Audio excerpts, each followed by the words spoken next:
Welcome everybody this morning to the Rotary Peace Flag raising. We thank everybody for being here so we can raise this flag. Let this flag remind us of that peace is not a distant reality but a daily practice. International Day of Peace, which is on Sunday, is celebrated globally to remind us of the power of solidarity in building a peaceful, sustainable world. Peace begins with small acts, smiling at our neighbors, listening before speaking, welcoming difference of curiosity and opinions. It is nurtured in our neighborhoods, our schools, our workplaces, and our streets. It grows when we stand up for those in need, lend a helping hand, and working together across our differences for common good.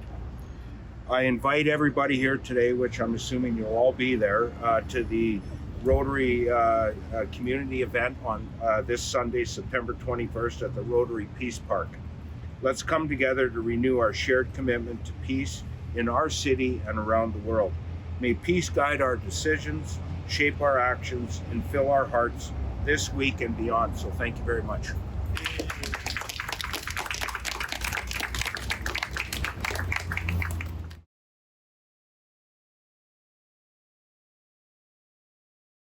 Peace ceremony in Kenora at the Peace Park.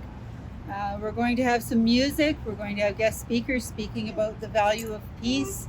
We're going to have a corn boil, and you're going to get to see the unveiling of our new Rotary Peace Tower that will show up annually at the Peace Park for International Peace Day.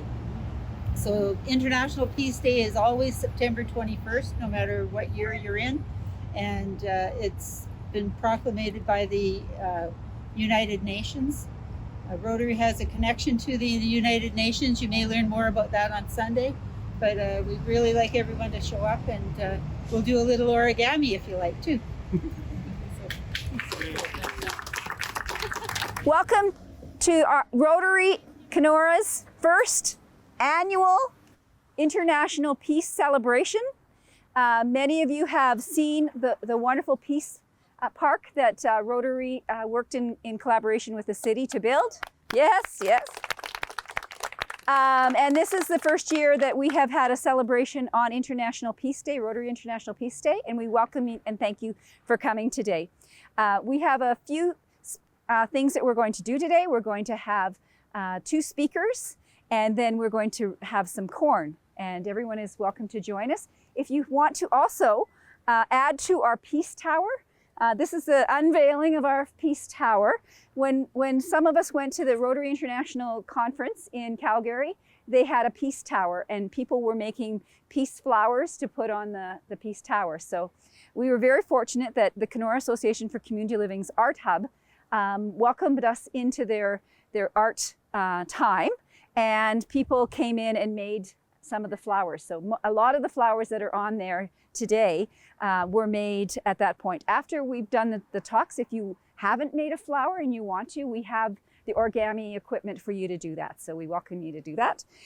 So our first speaker today is Peter Kirby, who many of you are aware of, know who Peter is. Peter has been a long time voice for peace. He has been involved with the refugee community or community within Kenora. Regularly, I think weekly, Peter, you do a vigil for peace in the Ukraine, and they have they talk about and have names of people who have lost their lives in the Ukraine, and have a vigil for those unfortunate people and looking to peace in our world. So I'm not going to say anything more. Peter is going to speak a little bit for a few minutes on peace. So let's welcome Peter Kirby. Thank you. A drone falls on an apartment building in Kyiv, killing a family. The father is on the front lines, a soldier in the war. Will he seek vengeance? Does he have the right to seek vengeance? A Palestinian woman is shot and killed rushing to a food depot in Gaza. She leaves behind a husband and 3 children. Will they take up arms? If not today, 10 years from now, 20 years from now? Is justice on their side? A young boy flees the civil war in Sudan, looking for a safe harbor. His sister and brother are killed in a crossfire. Will he nurse his grievance until he is of age to join a militia? Is his cause just? Each day's news of conflict brings these questions to mind, and there are larger questions. Hiroshima and Nagasaki were obliterated with atomic bombs. At least 150,000 people died, many after the blasts, which left a cloud of black rain filled with radiation. When Japan conceded defeat, church bells rang out across the United Kingdom to celebrate victory. But Dean Thickness refused to ring the bells in St. Albans Cathedral. He called the bombing a massacre. His refusal highlights age-old questions. How can you bring about peace through war, massive destruction, and the killing of civilians? And do the ends justify the means? Think of Ukraine, Gaza, Sudan, Yemen, Lebanon, and Syria. The list is endless. And think of the bombing, killing, and destruction, the disruption of lives, work, and education, the evacuations, displacements, and exodus of those who seek refuge in other countries and who may not be welcome to or find safety anywhere. What is seldom mentioned is the environmental costs, the effects of long-term radiation poisoning, the mines left in the fields in Southeast Asia and now Ukraine, the polluted rivers, broken dams, farms turned into wastelands, and livestock stolen or destroyed. To help you imagine, think of pictures of World War I battlefields and consider the economic fallout. The billions spent on arms which could be used to build houses, schools, hospitals, and promote sports and cultural and educational events which bring humanity together across the globe. And think about the long-term effects, the scars, the trauma, the bitterness between nations and neighbors, the wounds which do not heal, the loss of limbs and sight and hearing, and the mental anguish which warriors and survivors may bear for years to come. So let me begin with the smallest unit, the individual peacemaker. The power of one. When you fix the chain on a young person's bicycle, when you strike up a conversation with a homeless person, when you call a friend you have not spoken to in a long time, when you forgive someone who has done you wrong or apologize for giving offense, when you refuse to participate in angry online talk and try to reason with those expressing extreme views. And you will be thinking, I'm not talking about peace, I'm talking about brotherly and sisterly love and building community. What does this have to do with peace? But all of these actions do contribute to peace. Courtesy and kindness tighten the bonds between us, relieve feelings of hostility or lack of belonging and lack of self-worth, all of which can breed antisocial action, crime, and self-harm. And let us be mindful, in the wake of politically motivated violence, what the governor of Utah is telling us. Social media is a cancer. Put down your screens, feel some grass, give someone a hug. You can be a peacemaker in the community when you volunteer to do shoreline or roadside cleanup or provide meals to the homeless or for school children. When you join a service club or run for city council. When you take part in civic forums on planning and community safety. When you help resolve conflict in your community or within your family. When you work to understand the life and history of Indigenous people and the wounds that they carry. All of these are contributions to peace. You are sharing your voice, your time, and your wealth to strengthen the bonds between us. You can be a peacemaker for the nation. Canada's Constitution is built on peace, order, and good government. Defend the Constitution and the Canadian way of life. To keep the peace means defending and strengthening our democracy. We must take our responsibilities as citizens seriously, stay informed, advocate for what you believe in, talk to your member of parliament, your member of provincial parliament, your city council, and vote. You can be a peacemaker in the world. When you support the United Nations, the World Health Organization, the UN Refugee Organization, the International Court of Justice, the International Criminal Court, remembering that all international bodies for dispute resolution are under attack in our world. When you urge Canada to contribute peacekeepers in conflict zones and to provide aid to war-torn or storm-tossed or malnourished countries, when you donate to bring clean water, food, and medicine to the hungry, the thirsty, and the sick, to help war-torn countries rebuild, when you support the work of Rotary International, all our contributions to peace, you are sharing your voice, your time, and your wealth to strengthen the bonds between the people of the world. Practice peace. Think of peace not as an endpoint, but as an ongoing process which requires daily practice, like going for a walk, or exercising, or prayer. As you cultivate virtues like honesty, cultivate peace within, and extend your peace to your community and the nation and the world. Opportunities abound to keep the peace, to hold your peace, and to make peace. Here is some peace work I've thought of for Rotary to think about. Become involved in restorative justice. Give people in trouble with the law some practical work experience, like cleaning up the Peace Park or Norman Park or the roadside. Work with the inmates at the jail and those going through the court system. This work promotes peace by restoring offenders to the community, helping them to lead good lives. And a big project, which is beyond Rotary, working on its own and requires many hands, is the creation of a long-term drug treatment program to serve the region, like the Bruce Oaks Center in Winnipeg. Again, this work promotes peace by restoring offenders to the community and helping them to live good lives.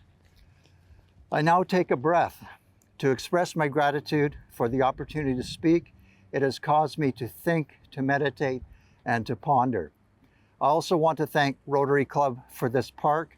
You have planted a seed and lit a flame. The plinth and the park say that the people of Kenora have peace on their minds and that we are working to create peace within ourselves, our homes, our communities, and the nation and the world. The park provides a space for people to come and think and pray. Thank you.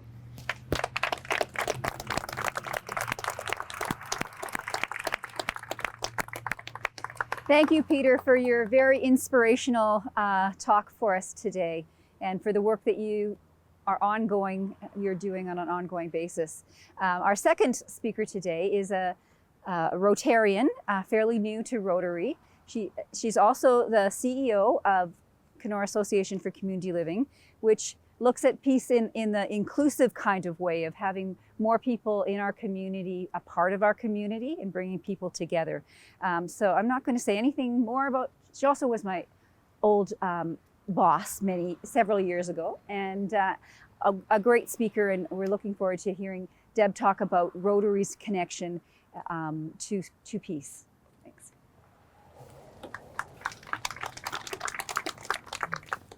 Morning, everyone. Thank you, Kelly. I guess it's afternoon now. Thank you, Kelly.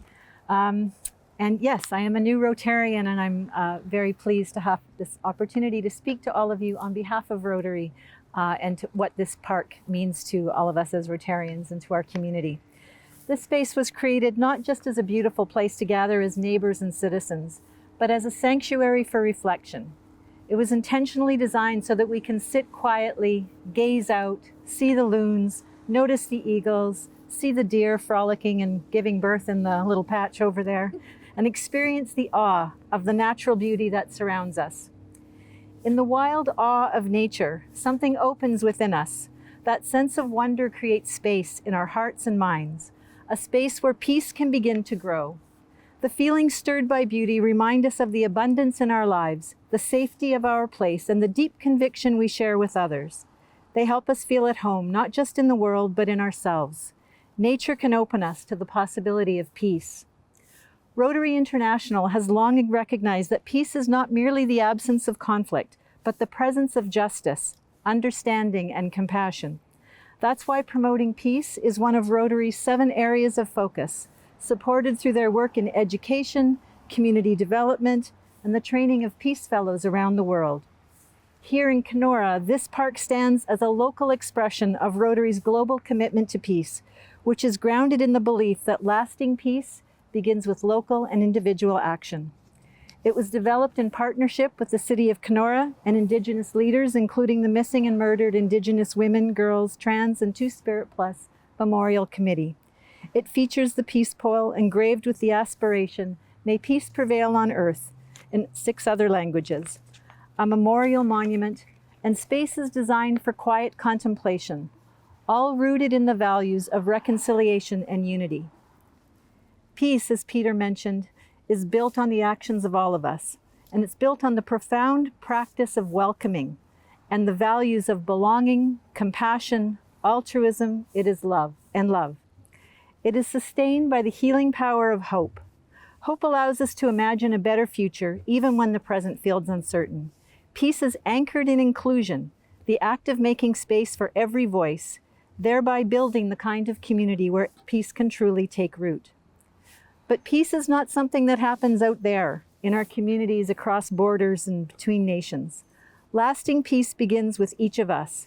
It begins in the quiet spaces of our own hearts. And yet, our hearts can be hardened in such subtle ways. Maybe someone cuts us off in traffic, or we feel misunderstood or overlooked at home or at work, or when fear creeps in from something we see or read, and then, in more serious ways, to the seeds of prejudice, resentment, and hatred, as we nurture our grievances with our thoughts. Peace is not possible if our hearts are hardened against one another. If we want peace, anything from peace of mind to peace on earth, we must begin with ourselves, by softening within, by choosing compassion over judgment, love over fear, and inclusion over isolation.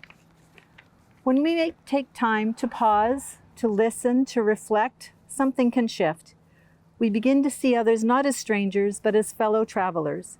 We begin to soften our judgments, open our hearts, and recognize the shared humanity that binds us all together. And it is through this internal transformation that occurs when we welcome strangers, commit to belonging, practice compassion, live with altruism, and choose love, that peace will become possible. So whether you're here for a moment or an hour, I invite you to use this beautiful space to reconnect with nature, your values, your hopes, and your capacity to be a force for good. Let this park be a reminder. Peace is not passive, it's a practice, and it begins with each of us. Thank you. Well, we certainly have some food for thought, and now let's have some food for our bellies. And join us in, a few minutes to prepare that. We're going to have a peace feast, and it's going to be some lovely fresh corn. And we welcome anyone who wants to make a flower. We have a few people who have good skills in flower building. Origami, not I, and we can go ahead and do that. But thank you once again for coming today, and I think this is going to be an annual event, and we look forward to seeing you next year. So thanks, everyone.